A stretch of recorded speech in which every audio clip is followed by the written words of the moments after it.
আমাদের আজকের ব্রিফিং মিটিংটা ছিল বিজয় দিবস উপলক্ষে আইন শৃঙ্খলা পরিস্থিতি এবং অন্যান্য বিষয়ে আলোচনা।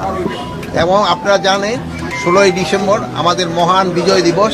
এই বিজয় দিবস যেন ভালোভাবে করা যায়, এখানে যেন কোনো ধরনের কোনো দুর্ঘটনা না ঘটে, এই জন্য আজকে আলোচনা হয়েছে এবং বিভিন্ন মন্ত্রণালয়ের ভিতরে একটা কোঅর্ডিনেশন এটার ব্যাপারেও আলোচনা হয়েছে।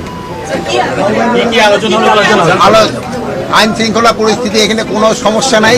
যেমন ধরেন রাস্তা যারা যাবে ওখানে তাদের জন্য রাস্তাঘাট মানে স্পেশালি ট্রাফিকটা ভালোভাবে থাকে, যেন সবাই যেমন যেতে পারে এই জন্যই ব্যবস্থা করা।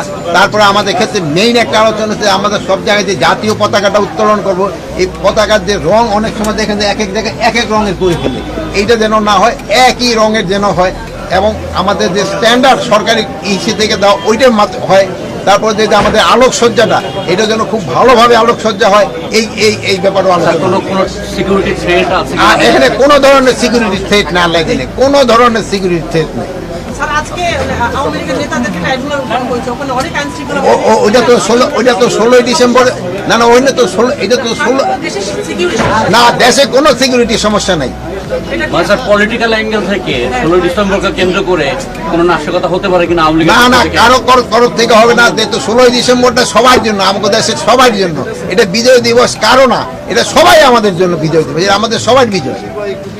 গতকাল হলো চট্টগ্রামে আওয়ামী লীগ মিছিল করেছে, আবার চট্টগ্রামে এটা তো আমি তো আজকে শুধু 16ই ডিসেম্বরের উপরে আলোচনা করছি, আমি তো এই সেটটার ব্যাপারে বলতে পারবো না।